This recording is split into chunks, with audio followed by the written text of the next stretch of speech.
Hey, it's a hard not life for men, and that's okay. That's the way it should be. Because if it was not, we have a bunch of weak ass motherfuckers at the top, and that's kind of what we got now with the nepotism. But let me tell you something about the trust fund babies.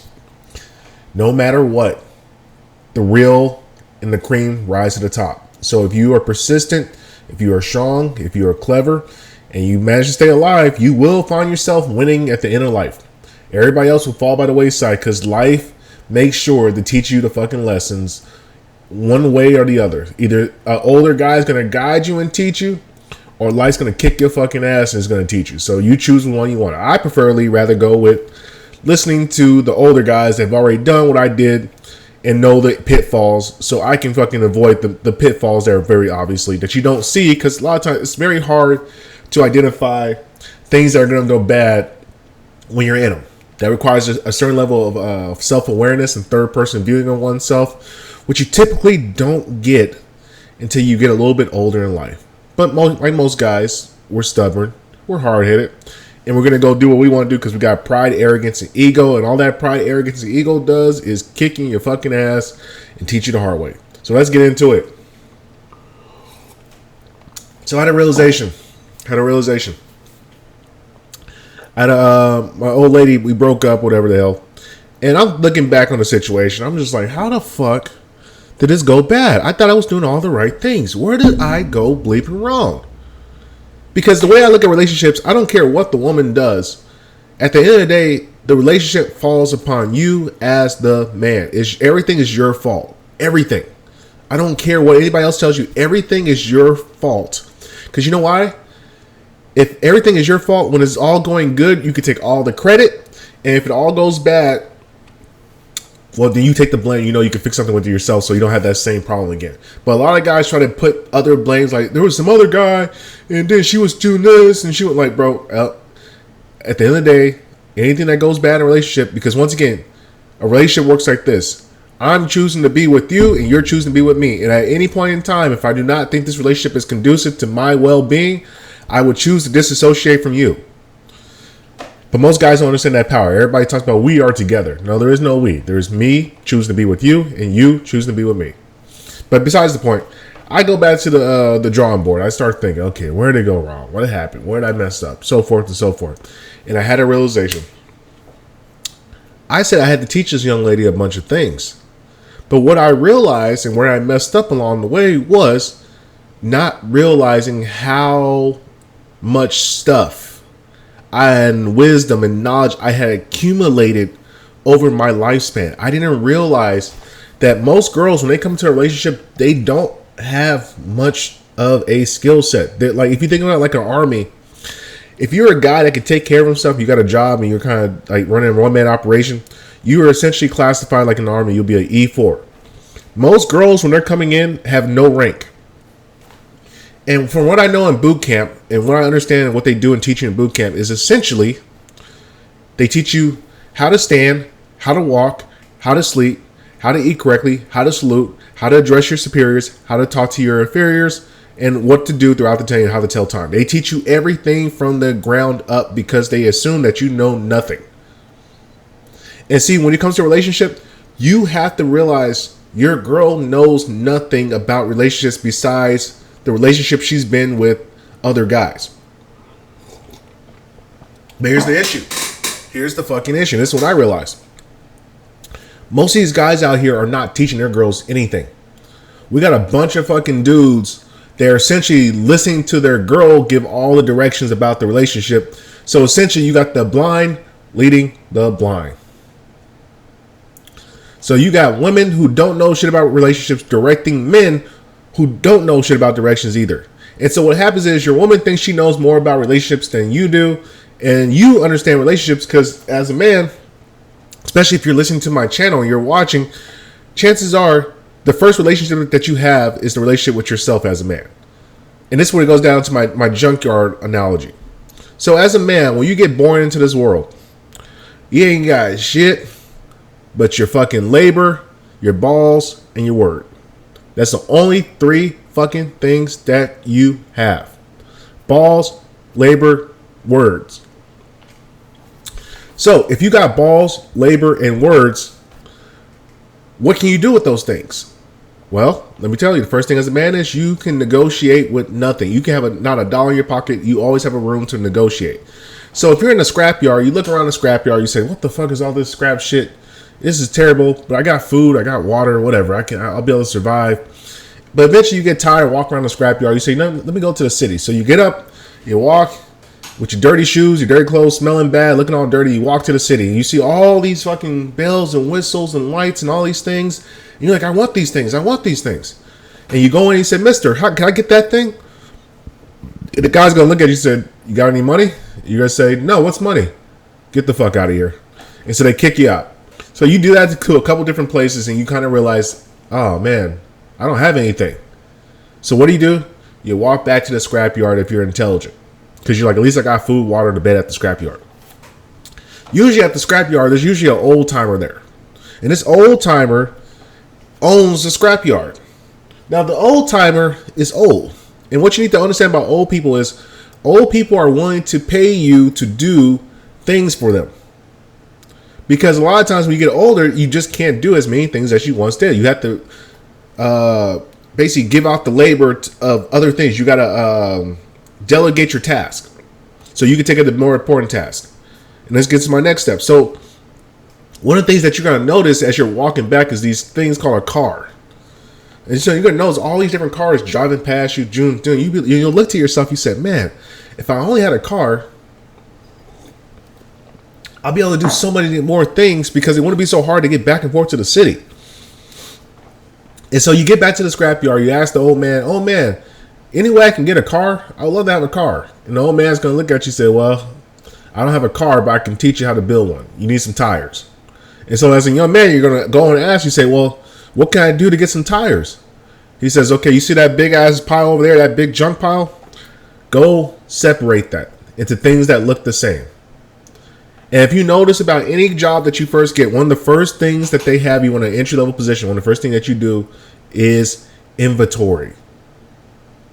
So inventory is very important because inventory teaches you how to classify information and use things into categories. So if you're in a scrapyard, you're going to notice, okay, this looks like this color, this looks like this color, this looks like this. You start noticing, okay, what's that? That looks like tin. That's aluminum. That's silver. That's copper. That's zinc, so forth and so forth. You'll start to see the different categories. And so if you're a smart, intuitive person, you're going to naturally ask, I wonder what's the difference between zinc and aluminum. So you go on the internet and Google. And see, this is the advantage that the young people today have over like the older old timers. They didn't have these phones, the ability just to look up information readily. That's why there's really no excuse for you to be a loser in today's age, because literally you have everything at your fingertips. But most of you guys will be losers because it's a double-sided sword. It's not going to really help you out in that way. So basically, as you start to look up and identify all these different elements and what's more valuable than others, you'll take that information back to the old timer. And see, what you guys need to understand about old timers and old people is that the old timers, as you get older in life, you collect a lot of things, but you also forget all the things that you have. Because as you get more and more and more resources, you're not keeping inventory of everything, because you're collecting more things as the day go by, because you're getting stronger, more powerful, more richer, and so forth and so forth. Compounding interest. So if you're able to alert the old man that, hey, look, you have like 20 pounds of aluminum, and I'm looking at the exchange rate. If you exchange that aluminum for copper, you can also get this amount of gold, which is almost like 4 times the amount that you would have made if you just sell the aluminum itself. And the old timer's going to say, huh, that's some good information. How about this? You go to this thing, sell it for me, you keep 10%. And this is where the young man learns leverage and bonuses. This is very important, because once you understand this as a young person, even though he got the tires, because once again, he's giving you those the tires to be able to do this information. The tires are such a small fraction of the reward that you got. The greater reward of you doing inventory is all the knowledge that you gain from doing inventory. Because now knowledge is power. The more knowledge that you have, the more you can use it to leverage to get more out of the situations. So not only did you get tires, you also got 10% of the income from selling that other inventory. And now you can start running a business, because now as you start to identify these things, he'll keep giving you more bonuses, and the more money you make him, the more money you get as a return. And this is how you start to build your power base. This is how you start to grow as a man. And really, that car, so first you get your tires, then you got to get an engine, then you got to get the roof, and then you got to get the base, and then the transmission, all this stuff. Like if you know what cars are, you know what I'm talking about. There's a bunch of pieces that go to the car. This car is really like a metaphor for your life. See, in life, there's a bunch of different things that you have to kind of get in place for you to be able to grow and become the man that you want to be in life. So you can be able to go around the city and do the things that you want to do and buy the things you want to do. But until you learn the fundamentals of how to use your labor to gain experience, to then gain knowledge, to then gain leverage, to get a reward, until you learn that basics of how to do work and get what you call wisdom and knowledge and resource out of it, you'll never ever be able to build a life. This is why they always tell young men, hit the field. Like one of the saddest things that we see in this young man generation is that they refuse to work with their hands and do labor. They think they're too good for labor. And so what they try to do is they try to hide in school and hide in college, hide in these fake office jobs, so they can get away from doing labor. But what you need to understand as a young man is you don't deserve an office job until you have the ability to have enough knowledge where your thinking capacity and what you know is more valuable than what you can do. So until you hit that precipice, you don't have any business being in the office not doing shit. Being in the office is for the guy that has already put the work in on the ground, that understands what the guys are doing. That's why he's able to best utilize his brain to help them out to be proficient, because he's already done it. If you've never done the thing, you're just going to look at everything as fucking numbers. You're not going to understand morale, energy levels, spiking, timing, all the different things that go into a army or a man's force into being stronger in morale to be able to perform a task. That's why we have so many incompetent leaders across the board, because a lot of guys never done the field work. Either through nepotism or connections or whatever the hell you want to call it. So many guys get positions of power, or women get positions of power, just through like retardation. Somebody at the top didn't really think about it, and they just put somebody in a position they shouldn't be. And I think this is really what's crippling America's economy more so than anything, or crippling corporate America, is incompetency and technical abilities, or understanding the fundamentals of technical abilities for most jobs. The people at top simply just don't get it. They're oblivious. They just look at a spreadsheet. Why is this not getting done? Well, shit, who's the manager? Why do they have this guy hiring this guy? Why is this toxic? And so forth and so forth. But here, once again, a man, once he learns how to build his car, then he's able to get more movement, freedom. And this is the key part for most guys. See, a lot of times guys try to cheat code the system. And they do what they try to lease a life. So in life, a lot of times, guys will realize, okay, I ain't got no money. I ain't got nothing. Like, it comes in two ways. They either try to lease or they're trust fund babies. So a lot of guys will say, fuck, man, I don't want to go in the scrapyard, do all that work to try to get the car. So this is what I'll do. How about I just go and I'll lease a car? So that way I can still be young, get what I want. I'll just take out this loan. And I'll take out this loan to look like I got what I need, or to look like I have a certain life. But secretly, you don't. You don't have that life. It's a facade. And what happens is, if you did not actually build your point to that life, it's like giving a teenager a Ferrari. What are you going to do if you give a teenager a Ferrari? They're going to fucking crash the car. They're just going to run into the fucking something because they don't know how to drive the life yet. Like, everybody thinks they could be Bezos. I think if you give a lot of fucking 18, 19-year-old guys Jeff Bezos' life, or any of these top CEOs' lives, they would literally lose their mind and just run the company into the ground. And this is what most trust fund kids do. When they get these jobs, like their dad's company, and then dad decides, okay, we're going to let the son run it because the son's a fucking loser. He can't go get a job. He hasn't done anything in life, but we got to do something for his self-esteem. So they put him in charge of the company, and he just runs the company in the ground because he did not learn the basic fundamentals of how to build the car, how to build the life. That's why, like Kevin Samuels used to talk about, a man's greatest age is not till about like his late 40s, 50s. That's when it starts to just fucking, it's just a smooth operating machine, because You have fine-tuned your car. Everything in your life is just smooth. And you know how to drive it. You know how to hug the angles. You know how to hit the shift. You know everything about this car because you built it from the ground up. You upgraded everything. You know what the oil levels are. You know everything about the car because you built it. And that's the junkyard mentality. The junkyard mentality is you can start from scratch. It don't make a fucking difference. It's just a matter of time. And here's the thing. Every time that you reset, and this is what a lot of guys don't understand. Never be scared of resetting in life. Never be scared of doing a fucking hard reset, getting in your car, living at the gym, resetting, and figuring it out again. I love that part because every time that I've done that, I've done it about 3 or 4 times in my life where I had to reset, be homeless, figure it out. Every time I've done that, I got proficiently faster at getting back into a house every single time, even quicker. Now I have it down to a science. Right now, just say anything happened to me, like if I still got my car.